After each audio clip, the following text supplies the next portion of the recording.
Number 1.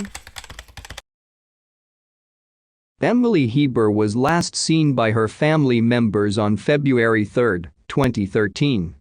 That day, 19-year-old Emily brought her miniature pinscher named Bruiser over to her grandparents' house in Yuma, Arizona.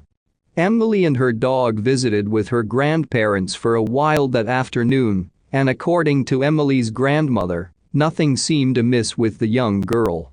In fact, it appeared that Emily was trying to put her life back together after being hooked on drugs for the past few years. Unfortunately, Emily's grandparents never heard from her again after she left that afternoon, and she was reported missing months later on August 16, 2013, after it was revealed that her friends and family members had not seen her since February as well. Emily reportedly began abusing drugs during the summer of 2012, before her senior year of high school. She moved out of her mother's home after she turned 18, and her drug problems appeared to worsen after that. Emily's social circle was filled with people who had been in and out of jail for various violence and drug charges. Emily's last Facebook post was a status update that read, "So yesterday I found out that my soon-to-be ex-fiancé Carlos is getting out of jail in 2 weeks. The day before our 1-year anniversary." In the comments, Emily stated that she was going to break up with him as soon as he was released. Her Facebook page has not been updated since then. Over the years, there have been many rumors about what might have happened to Emily. Her dog vanished with her, so many believed that she simply ran away to live off the grid. A private investigator hired by Emily's family stated that he has received tips that Emily was taken against her will to Mexico. He has also received tips stating that Emily was spotted in various other places throughout the United States. None of these sightings have been confirmed, and Emily remains missing today. There is currently a $15,000 reward in place for any information that could lead to Emily's whereabouts. If you have any information that could help, please contact the Yuma Police Department at 928-373-4686. Number 2. Those who worked with still missing Heather Elvis at the Tilted Kilt in Myrtle Beach, South Carolina, say her affair with Sidney Moore, a married man and father of 3 kids, was anything but secret.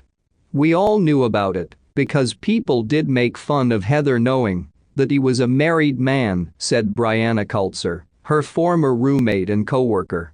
"Heather was made fun of a lot, and she was called multiple names by girls we worked with. One day, 2 of the girls decided to call the Tilted Kilt and pretend to be Tammy, Sidney's wife.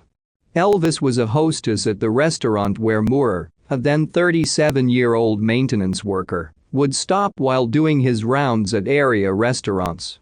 Before his affair with Elvis in 2013, he had another one that made his wife especially suspicious of him, according to Chris Helms, who later prosecuted the Moores.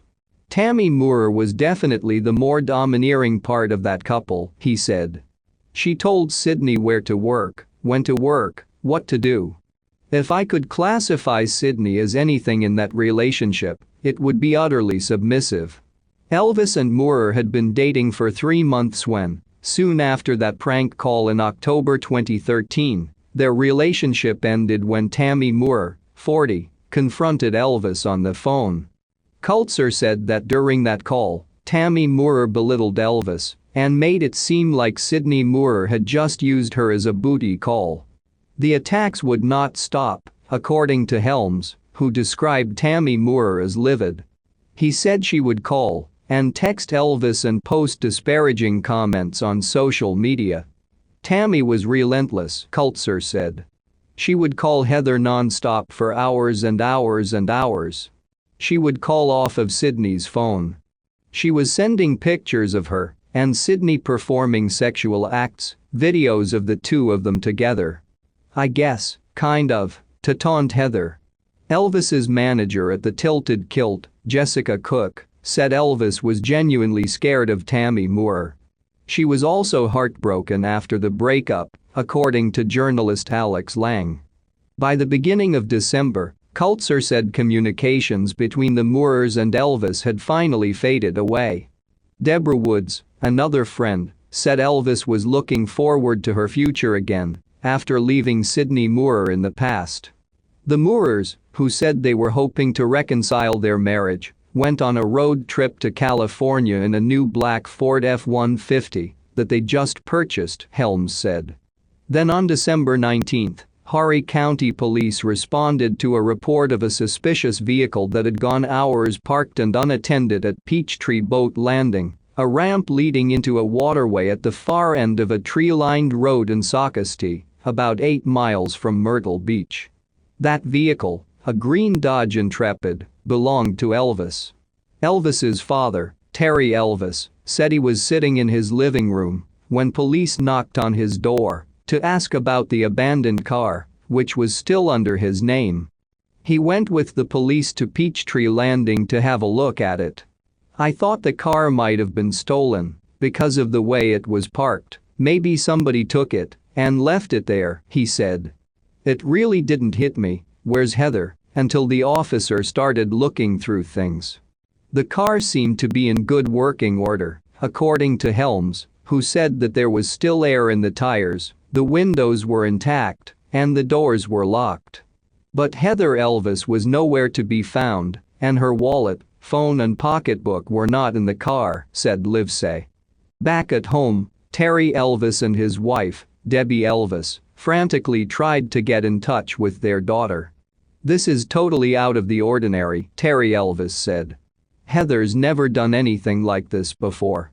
Something's wrong. Police began to piece together the last known movements of Heather Elvis, tracing her activities the previous night to Steve Schiraldi, with whom Lang said she'd gone on a date. But Schiraldi said he'd dropped her off at home at the end of the night, Terry Elvis said. Police also visited Heather Elvis's workplace, where Livesay said a manager told them she wasn't scheduled to work until the next day. The manager said to call Moorer, Livesay said, adding that police then spoke to him on December 20. He was trying to give the police this idea of, look, I'm over her. I haven't reached out to her. I don't know where she is. I had zero contact with her, Livesay said. During questioning, Moorer denied being in the area of Peachtree Landing. Meanwhile, the Elvises were appearing on local news, pleading for their daughter's safe return. Originally, this case was just assigned out as a missing person, Livesay said. We did not know or have any reason to believe a crime had been committed in the beginning. The car showed no sign of a struggle. There was no blood, no broken glass. But while searching through her phone records, police found an unusual number of calls, first from and then back to a payphone starting around 1:35 a.m. on the morning of December 18, hours before police were alerted about Heather Elvis's car, Livesay said. Heather dials that payphone back 9 times, the only reason she could possibly be calling that phone 9 times, that phone she's never heard of before, is to get the other person that just talked back on the line, Helms said. Livesay said that grainy footage of the payphone showed a man walking up to the payphone, and that, although investigators couldn't tell who the person was, they called Sydney Moorer back to the police station for questioning. He told police that he and Tammy Moorer were running errands that night, including stopping at a Walmart to buy a pregnancy test for her. Lang said they also asked Sydney Moorer about the payphone call. Although he denied making a call at first, even questioning if payphones were still around, he admitted to calling Heather Elvis after police told him they had surveillance footage. He then told police that he called her and asked her to please leave me alone. Kulzer, Heather Elvis's former roommate, said she received a call from her that same morning. She was hysterically crying and she said, "Sydney called me. My heart dropped because I was like, I thought we were past this. I said, would you answer? And she said, because it wasn't his number. She told me that he said he left his wife and that he was sorry and that he wanted to see her and be with her. And I told her, don't do it. Why don't you go to sleep? Sleep on this and we'll talk about it first thing in the morning." Kelsie had told police that by the end of the call, she believed Heather Elvis was not going to see Sydney that night. With her story to police contradicting what Sydney Moore had told them, police began to retrace the Moores' movements that night. They reviewed surveillance footage and receipts from Walmart and found that Sydney Moore was telling the truth when he said he'd bought a pregnancy test. After that, Helms said the Moores drove to the payphone where Sydney Moore made the call to Heather Elvis. They also dug deeper into Heather Elvis's movements, finding that after the payphone calls, which lasted until around 2:09 a.m., she called Sydney Moore's phone several times from 3:17 a.m. to 3:21 a.m. They talked for 4 minutes, and then Heather Elvis began driving to Peachtree Landing. Livesay said that once Heather Elvis was there, she continued to call Sydney Moore between 3:37 a.m. and 3:41 a.m. As these calls were happening, she says video surveillance from 2 cameras further up the road recorded a black Ford F-150 headed toward the landing. At 3:41 a.m. is when Heather's cell phone goes dead, Lang said. During their search for a matching truck, Horry County Police found that Sydney Moore was the only person that lived that close to the landing owning that truck, Livesay said. Those same video cameras that caught the black truck headed to Peachtree Landing also captured video of the same truck headed back in the opposite direction at 3:45 a.m., 5 minutes after Heather Elvis's final call to Sydney Moore's cell phone. Police obtained a search warrant for the Moores' home and found that the Moores had installed a new security system since the police had first visited the home on December 20, Livesay said. Along with the footage caught by that security system, authorities also investigated the Moores' new truck. It was a brand new F-150, fully loaded, had all the bells and whistles, Helms said. In this truck was a GPS navigation system. We learned through the course of our investigation that it was possible to disengage this system, and that's exactly what they did. Livesay said that investigators determined that the system had only been disengaged once. The night Heather Elvis went missing. The Moores were arrested in February 2014 and charged with murder and kidnapping. Kidnapping in South Carolina means to decoy, inveigle or take another individual, Livesay said. So, even the phone call from the payphone that Sydney made to decoy her out was kidnapping. The murder charges against the Moores were later dropped. I assume, given the lack of physical evidence in this case, no body, no blood, no murder weapon, that it would have been hard to prove murder for the state, Lang said. As prosecutors built their case ahead of the Moores' separate kidnapping trials, they began to look into the Moores' possible motive. Cook and other people Heather Elvis worked with at the Tilted Kilt, like Jody Davenport, said they noticed Heather Elvis had gone up in size prior to her disappearance. Heather had taken a pregnancy test while at work. I want to say it was the beginning of November, Kelsie said. And she, at the time, wasn't sleeping with anyone else other than Sydney. Cook said the test results showed an error, and Kelsie said they ultimately didn't find out if she was pregnant or not. I think it was kind of up in the air, she said. Livesay said she believed Heather Elvis was indeed pregnant with Sydney Moore's child. During Sydney Moore's June 2016 trial, she posited that the pregnancy test Sydney Moore purchased at Walmart on the night Heather Elvis disappeared was not for his wife, but for Heather Elvis. I think that if she was pregnant, I think that would be another reason why Tammy would want Heather out of the picture, Kelsie said. However, Kirk Truslow, Sydney Moore's defense attorney, told ABC News, "There was no hard evidence of guilt to me. There was a bunch of bad character evidence, and there was a tremendous amount of circumstantial evidence." After about 8 hours of deliberation between 2 days, the jury in Sydney Moore's trial was unable to reach a verdict.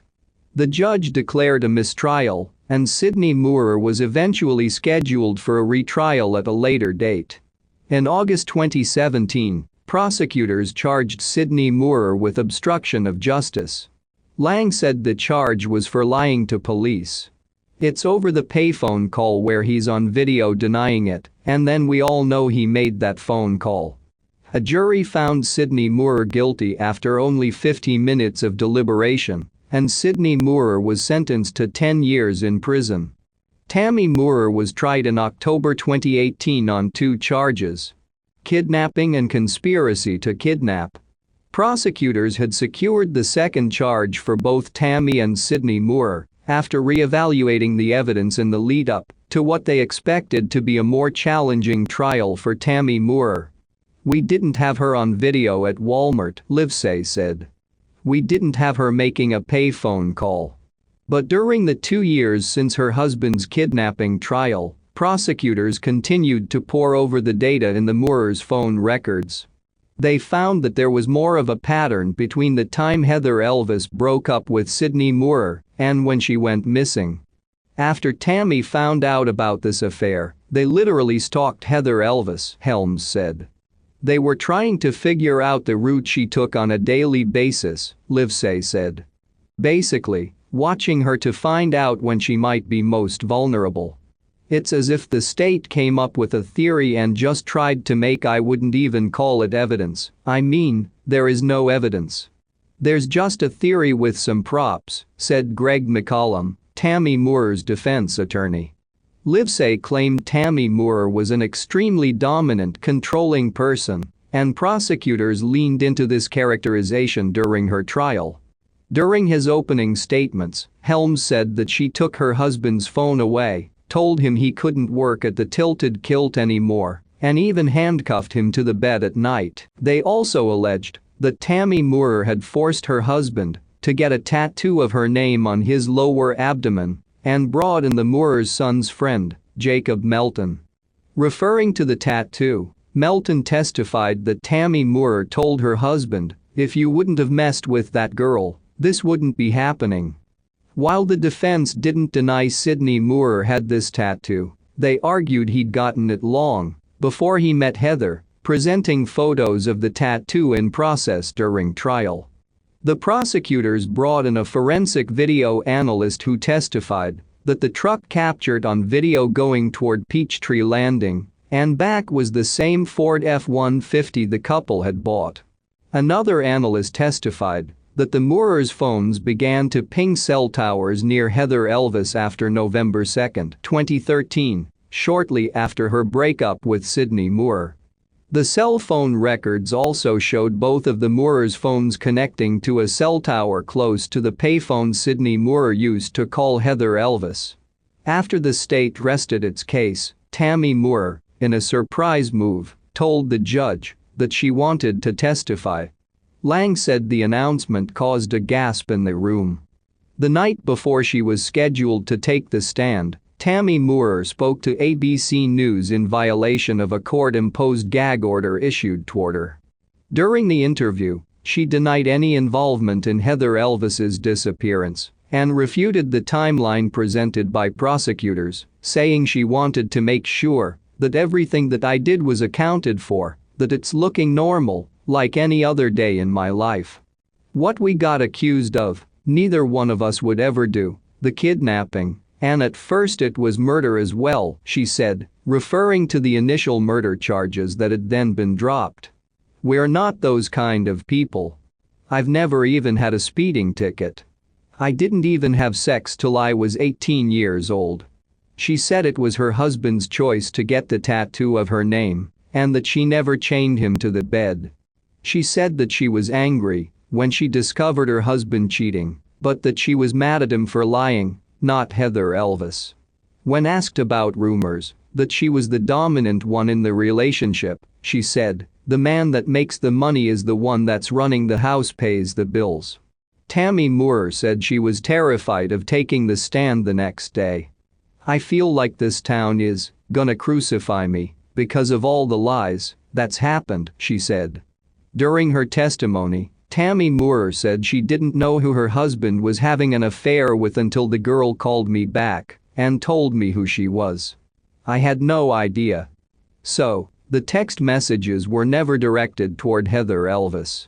She admitted on the stand that to find out whom the affair involved, she didn't go about it the right way. "I'm sorry for that. It looks bad, but I just wanted to know who it was, that's all," she said in court. When Tammy first took the stand, she came across very credible, Livesay said. "But I think we, through the evidence, already knew that there was a different side of Tammy Moore." Lang said that it became contentious once Livesay cross-examined Tammy Moore. Livesay said it took very little to push her buttons and that she believed it had become personal after Tammy Moore said Livesay had ruined her life. Livesay also asked her about the time frame in which Heather Elvis went missing. While Tammy Moore's text messages and social media posts accounted for her whereabouts on the night Heather Elvis went missing, there was a gap in activity that lined up with Heather Elvis's disappearance. The jury returned a verdict after about 4 hours of deliberation. Tammy Moore was found guilty of conspiracy to kidnap and kidnapping, and she was sentenced to 2 terms of 30 years in prison to run concurrently. "I felt so relieved, but I just felt like it wasn't enough," Kulzer said. "Because the way that Tammy has this smile and this look on her face made me realize that I don't think she will ever say what she did to Heather that night." Sidney Moore's retrial was held in September 2019. In addition to his kidnapping charge, he was also facing the same conspiracy to kidnap charge his wife faced during her trial a year earlier. During his opening statements, Helms said he believed there were many pieces of evidence pointing to the Moores. He said the defining moment in the case went to the testimony of Tammy Moore's cousin, Donald DeMarino. DeMarino, a convicted criminal who'd done time for burglary and drug charges, testified that Sidney Moore had shown him a picture of Heather Elvis on his phone in 2014. DeMarino told us, "She was clearly not alive, and there were scratches on her face," Livesay said. When he was asked if, after seeing the picture, he expected the Elvis family to ever see their daughter again, DeMarino said, "No." The judge would not allow DeMarino or the prosecutors to speculate on whether Heather Elvis was alive or dead because it was a trial for kidnapping, not murder. DeMarino's testimony was not the only new evidence the prosecutors put forward. During the trial, they also showed the jury video from the Moores' home security system, which had been installed shortly after police visited the Moores on December 20, 2013. Once the police finally got their surveillance footage, they saw Sidney was washing the car and vacuuming the car out, Livesay said. Livesay said that the judge in Sidney Moore's first trial had denied them the ability to use the footage. The judge felt like, "Look, a lot of people wash their truck. It's a new truck. That's not gonna be enough to get you there." "I think that's mere suspicion," Livesay said. She said while looking deeper into the video, it showed Sidney Moore not just cleaning the truck, but also burning the rags used afterward. "We would have never dreamed they would have done that knowing that video surveillance camera was there," Livesay said. "That was kind of, I felt like, the biggest mistake they had made." The defense alleged that there was nothing out of the ordinary about the burnings, noting that the Moores and their neighbors regularly used burn piles. Prosecutors pointed to other video footage from that surveillance system that they said showed Tammy Moore and her sister Ashley Kayann searching the yard with mirrors. Prosecutors showed the video while Kayann, who was a witness for the defense, testified. When asked about the video, Kayann told Livesay that her sister was always pulling weeds out of her garden and that she couldn't discern a mirror from the video. Despite Kayann's testimony, prosecutors argued that Tammy's actions on tape were yet another damning piece of evidence against the Moores. "The things she said, you couldn't reconcile it with the evidence," Helms said. In spite of the Moores' actions being captured on the video, Jarrett Bouchette, Sidney Moore's defense attorney in 2019 said, "We simply could not trust the circumstances enough to say that we're convinced beyond a reasonable doubt."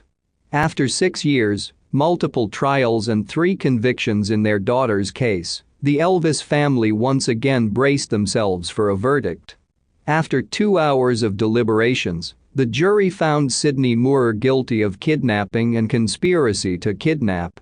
Like his wife, he was also sentenced to 2 30-year terms in prison, which would run concurrently. Bouchette said he believes the jury was wrong. "I'm not implying any type of malfeasance or bad acts or anything of that nature, but I feel they did get it wrong," he said. But with Heather Elvis still missing, a friend of the Elvis family, Hope Larson, said that despite the verdict, the emotions that everyone felt were empty. "There was no reprieve from the heaviness that's there, because we don't know where Heather is." The Moores continue to deny that they had anything to do with Heather's disappearance and claim that they did not kill her. They are also appealing their convictions. Livesay said she believes that during their time in prison, one of the Moores will come forward with the truth about what happened to Heather Elvis. "I think once they find out that their appeals are denied, I think then they will be looking to tell the truth." For the past 6 years, the family of Heather Elvis has been memorializing her at Peachtree Landing on December 18, the day she disappeared. The event has attracted other families who have lost loved ones or they've gone missing. Morgan Elvis, Heather Elvis's sister, said she hopes that Sydney Moore, who at some point loved her, or at least cared deeply for her, will one day come forward. "I hold out hope that I'll turn around one day at the front door and she'll walk in," Terry Elvis said. "Do I really think that'll happen? Deep down, no, I don't. But I'll never give up." Number 3. 24-year-old Kessica Masker was last seen leaving her cousin's house located in the 2100 block of Napoleon Street in Indianapolis, Indiana on April 15, 2013. After making a phone call to a family member, Kessica vanished. While police aren't sure if she met with foul play, her family says there is no doubt in their mind that Kessica was abducted and/or murdered. Kessica struggled in school. At a young age, she was held back. Initially, teachers claimed she put in no effort and rarely paid attention in class. It wasn't until she was given a hearing test that it was discovered she was deaf in one ear. Kessica made it to high school, but never graduated. Her family claimed she suffered from severe depression from her hearing loss, but she would never admit it. They tried to get her help from counselors, but instead of accepting the help, she turned to drugs and dropped out of high school. Shortly after she dropped out, Kessica got pregnant with her first child, a son she would name Junior. Due to her addiction, the child was placed in temporary foster care. She got clean for a short time and was granted visitation with her child. Eventually, after a short stay in rehab, the court returned custody of Junior to Kessica. In an effort to support her child, Kessica decided to get a job. Unfortunately, due to her history of addiction and lack of education, she turned to dancing nights at a local strip club. A short time after starting her job, Kessica relapsed. During this time, she began dating an unnamed man who furthered her addiction and abused her. Soon, Kessica became pregnant with her second child. 2 months prior to Kessica's disappearance, she gave birth to a premature baby boy, her second child. The baby was born addicted to drugs and was hospitalized in the intensive care unit at Riley's Children's Hospital. Kessica visited the baby regularly and told friends and family she planned to turn her life around for him. A few days prior to Kessica's disappearance, Kessica was hospitalized after her boyfriend attacked her. He was arrested, and after Kessica was released from the hospital, she immediately went in search of drugs. That evening, Kessica overdosed. She was involuntarily admitted to a rehabilitation center, but checked out a few hours later. After leaving the rehabilitation center, Kessica decided to stay with her cousin. A short time After she arrived at her cousin's house, she left the residence after an argument with her cousin. She left around 3 a.m. on foot. Her family believes she left in search of drugs. At 4:30 a.m., she called her mother, or possibly her brother, as there is conflicting information about the call, saying two men came at her wrong, inside of a house known for drug activity. She told her brother she was walking to 21st Street and Emerson Avenue to meet her boyfriend. This was the last time anyone would hear from Jessica. There are conflicting reports of whether or not her boyfriend was still in jail at the time of her disappearance. He was questioned in Jessica's disappearance, but police didn't find any evidence to connect him to her disappearance. Police are hoping that someone will come forward with information about Jessica, particularly people who were said to be at the residence Jessica supposedly last visited to score drugs. They've interviewed several people known to frequent the house. Unfortunately, investigators believe due to their involvement with drugs and addiction, no one wants to talk about it, especially with the police. Jessica's family took the investigation into their own hands after stating they didn't believe the police were giving their daughter's case the attention it deserved because she was an addict. They began visiting drug houses, looking for signs that she'd been there and demanding answers from the people she was known to buy drugs from. Her family located a diary Jessica kept with the names and addresses of her contacts. The family says the diary also contains Jessica's accounts of what it was like to prowl neighborhoods looking for drugs. They believe the diary could hold the answer to what happened to Jessica. According to her family, they believe multiple people could be responsible for Jessica's disappearance. Number 4. As the Yakima County coroner works to identify a body found on an island in the Yakima River a few weeks ago, Trish Monahan waits and hopes, just as she has since October 2013.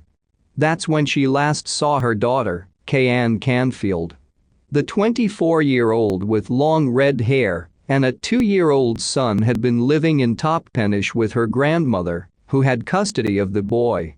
Though Canfield had moved out of her grandmother's home, she kept in touch with family daily, Monahan said.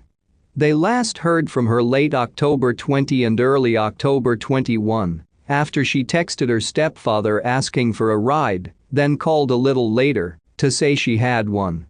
Authorities halted, then resumed their missing person investigation after Canfield was reportedly seen a few days later walking with her boyfriend. He denied being with her that day. On November 5, Monahan found her daughter's clothing dumped along a ditch near the intersection of Track and McDonald Roads on the west end of Toppenish. Years have passed with few updates. The hardest part is not knowing where she's at. I've come to grips with the possibility my daughter is most likely dead. I'm okay with that, but I want that closure. I want to know where my daughter is, she said. Every time I hear it's a female body found, I immediately contact investigators, Monahan said. Monahan is among many others in the Yakima Valley with missing loved ones. That is why Jim Curtis, the coroner, will not release the gender of the remains discovered July 21 on an island about a half-mile west of the Donald Wapato Bridge. Because we have so many missing people, I don't want to send out any false hopes to anyone, he has said. Unable to find dental X-rays matching the teeth of the body found July 21, Curtis has sent DNA samples to a lab. He continues to search dental records as he awaits test results, which could take from 3 to 6 months or longer, he said. The body was badly decomposed, mostly skeletal, and there was no evidence of how the person may have died. There's no telling how long it had been in the area or how it ended up on the island. Monahan has given a DNA sample to the investigator assigned to her daughter's case, Detective John Duggan of the Yakima County Sheriff's Office, as have her youngest daughter and Canfield's son. She also signed a release from Yakima Valley Farm Workers Clinic for Canfield's dental records.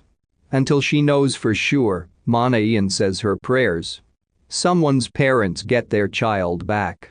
That's the best part. That's what I keep hoping too, she said. It will be somebody's child, if not mine. Could the July 21 remains be Canfield? Or possibly Alalilia Lala Minthorn, a young native woman last seen May 5 in Toppenish? Or are the remains any of the other native women who have gone missing on the Yakama Nation reservation? They include Janice Marie Hannigan, a 16-year-old last seen on Christmas Eve 1971, Daisy Mae Tallman, an athletic 29-year-old who disappeared in late October 1987, Karen Louise Johnley, a petite 29-year-old last seen in early November 1987 at the Lazy R Tavern in Hera, Roberta Jean Rains, 37, who went missing from Toppenish in 2002, and Rosalita Rose Longy, 18, last seen in Wapato on June 30, 2015. Indigenous women throughout and beyond the United States have suffered physical and sexual violence at disproportionate rates for decades. No one knows exactly how many women and girls have gone missing on or around the 1.3 million acre Yakama reservation. With no announcement concerning the gender of the body found July 21, the remains could be male. Just like those of missing and murdered Indigenous women and girls, a number of cases involving Native men and boys on and around the reservation remain unsolved. During an FBI investigation more than a decade ago that was spurred by rumors of a serial killer, investigators found as many as 32 cases involving men and women dating back to 1980. Among the Native men reported missing on the reservation are Anthony Tony Peters, who was 56 when he disappeared in October 2014, and Anthony Wasais Sr., 56, who was reported missing from Wapato in August 2017. Donnie Sampson, 71, a well-known religious leader, had been serving for 8 years on the Tribal Council's Code of Ethics Committee when he disappeared in the fall of 1994 while hunting elk about 45 miles west of White Swan. His truck was found October 30, 1994, in the foothills of Mount Adams, but searchers found no trace of Sampson. His nitroglycerin, lunch, clothing and 3 rifles were found in his truck. A 4th rifle he left home with disappeared. In late 1994, his daughter told a Yakima Herald-Republic reporter that Sampson said the Code of Ethics Committee was getting into something that's going to make everybody mad. Even with the many advances in forensic science, there is no guarantee the body found July 21 will be identified within months or even years. Remains of 2 Native women discovered on the reservation in early 1988 and late 2008 are still unidentified. A horseback rider came across skeletal remains and clothing on February 16, 1988, near the Parker Dam and the unincorporated community of Parker. Authorities believe the woman, estimated to be 30 to 40 years old, was murdered and planned to exhume her to extract DNA for more tests. A date has not been set. Also unidentified are skeletal remains of a Native woman found in late 2008 in a remote part of the Yakama reservation. In the spring of 2009, FBI agents were awaiting mitochondrial DNA test results on the remains, which they said may be of Tallman. But the FBI lab determined there was insufficient evidence to conclude the remains were hers, and the FBI will not release further information on the remains. And in a much older case, a woman whose body was found in a van in downtown Yakima on the morning of July 25, 1977, is still known only as Jane Doe. Police pursued many leads over the decades since and exhumed her body in July 2004 to pull DNA, which has been submitted to various organizations. The department's forensic lab supervisor, Kristen Drury, has requested funds to submit samples of Doe's DNA to GEDmatch, a genealogy service with profiles of more than 1 million people, or another genetic genealogy site, to identify relatives in hopes of contacting them and give Doe back her real name. Investigators don't believe the woman was from Yakima, and some think she may have been here only a few days or weeks when she was murdered and sexually mutilated. Several people have gone missing from Yakima since the woman's still unidentified body was discovered 42 years ago. They include Susan Libby Marable, reported missing in April 1991 weeks after her convicted rapist threatened her and her family in open court, and Julia Lynn Miranda, last seen getting into a vehicle in early December 1990. Larry Regel, 57, has been missing since December 2009. Maverick Craig went missing last December. Cody Turner, 24, was last seen July 26, 2015, when he left his grandmother's Yakima home. Earlier that same month, another Yakima man he knew, Chad Stotts Gomez, had disappeared. Turner's mother, Michelle Joe, is an administrator of the Yakima Scan Missing Persons page on Facebook. She has heard horrifying stories about what may have happened to her son and Stotts Gomez.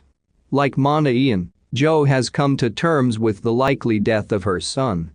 But she wishes more was done early in the investigation. While adults have every right to sever contact with family and friends, most missing people don't disappear on purpose.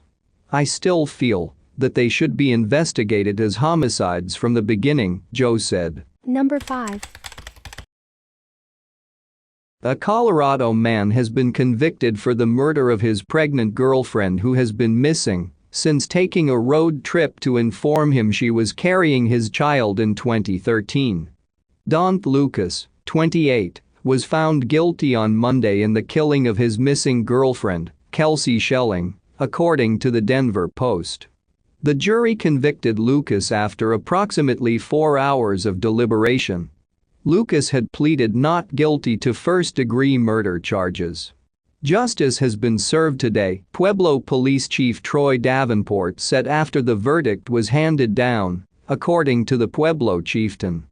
I want to thank the case agents and the detectives that worked so hard year after year, and certainly the family who, I cannot, still, imagine what it's like to be in their shoes. I just cannot understand what they're going through and what today must mean to them. Schelling disappeared on February 4, 2013. The 21-year-old, who was 8 weeks pregnant, told family she was driving from Denver to Pueblo, about a 115-mile drive, to visit Lucas, according to the Colorado Springs Gazette. She reportedly planned to tell him she was pregnant and that he was the father. Schelling was reported missing 5 days later. Her car eventually turned up in a Walmart parking lot. In 2018, a judge ruled that no digital footprint existed to prove Schelling was still alive, KDVR reported. Her body was never found. The absence of Schelling's body or any DNA evidence tying Lucas to her suspected killing had bedeviled authorities, who had previously excavated the front yard of Lucas's home in search for any evidence, CBS Denver reported.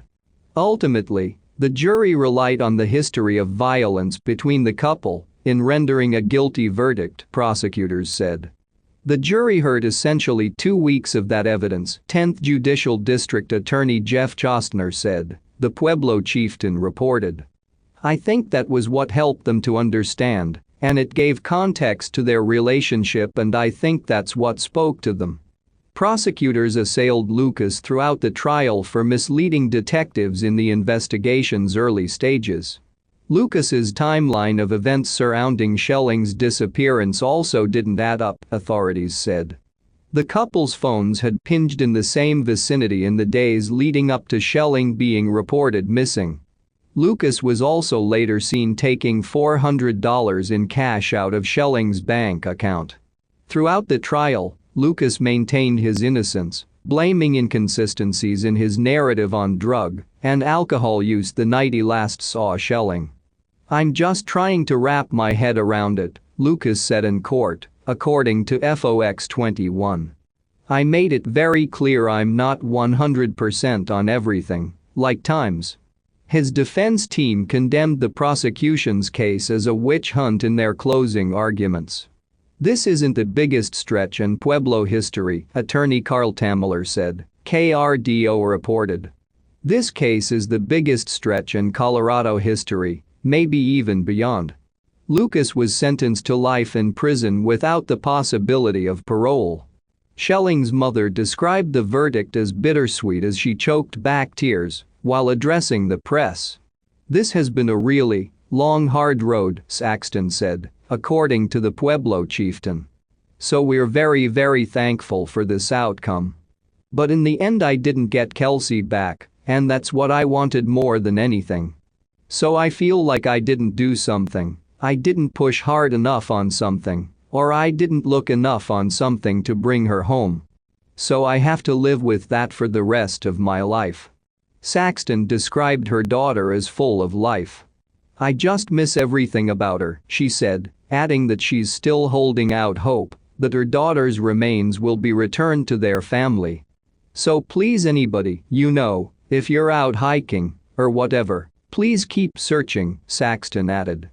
"Please don't give up on the chance that she could be found and brought home and have the proper burial that we want for her." Number 6. Maegan Hembree, 30, has been missing since February 26, 2013. She was last seen in Smyre, Texas around 6:30 p.m. that evening. Maegan left Smyre in her vehicle to visit a friend in Lubbock. She never arrived at her friend's house, and she never returned home to her 5-year-old son. Maegan's cell phone pinged one final time a few hours after she was last seen. After that, she was never seen or heard from again. 3 days after Maegan vanished, investigators found her car in the possession of a man named Michael Todd Ramsey. Maegan and Michael had met just a few months earlier. Investigators determined that Michael was the last person to see Maegan before she vanished. He was questioned several times by authorities, but he denied knowledge of Maegan's whereabouts. Still, investigators remained suspicious of Michael, especially after Maegan's SIM card was found in his possession over a year after Maegan's disappearance. Michael has a long criminal record, but he has never been charged with a violent offense. He still remains a person of interest in Maegan's case.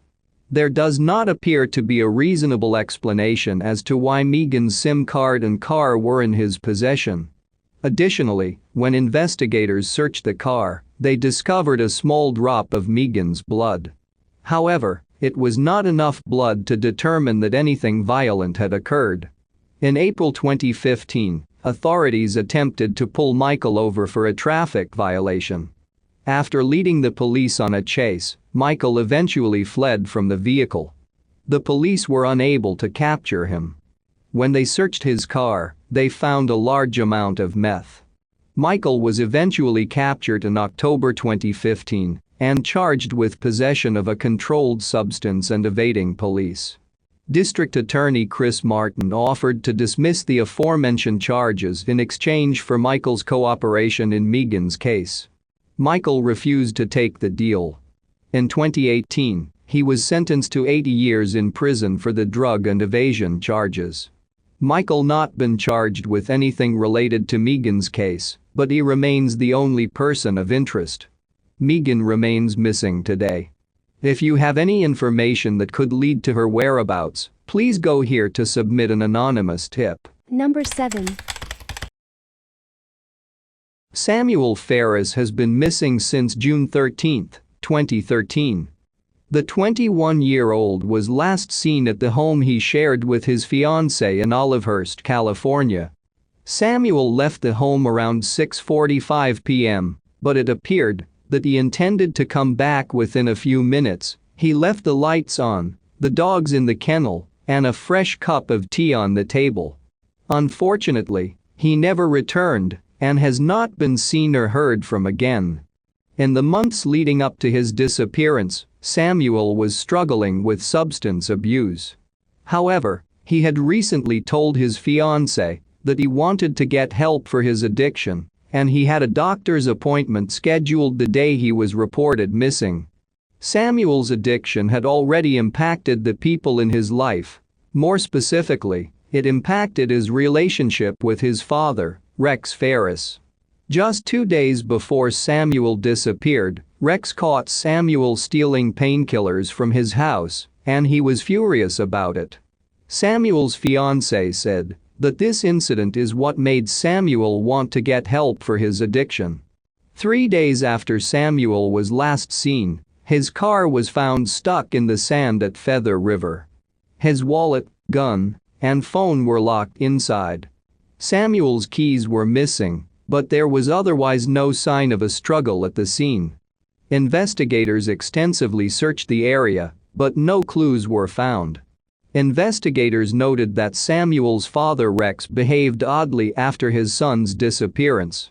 Samuel's fiancée told investigators that she reached out to Rex to see how he was holding up after Samuel was reported missing and was surprised to find that he was very calm and relaxed. In fact, the day that Samuel's fiancée reached out to him, Rex had spent the afternoon golfing. Investigators also stated that Rex withheld information to law enforcement. He was given a polygraph test, and the results were inconclusive. Investigators consider Rex to be a person of interest in Samuel's disappearance, but he has not been charged with anything at this time. Rex later put up a $10,000 reward for information leading to Samuel's recovery. He also hired 2 private investigators to look for his son. Rex gave the investigators a typed note that he claimed was from Samuel. It read, "You think I'm gone? Oh, how wrong. You'll see me soon, right around noon. SP." Authorities do not believe that Samuel actually typed up the note. They also do not believe that his car was dumped at Feather River by him. Samuel's case is still open and is being investigated. If you have any information that could lead to his whereabouts, please contact the Yuba County Sheriff's Department at 530-749-7777.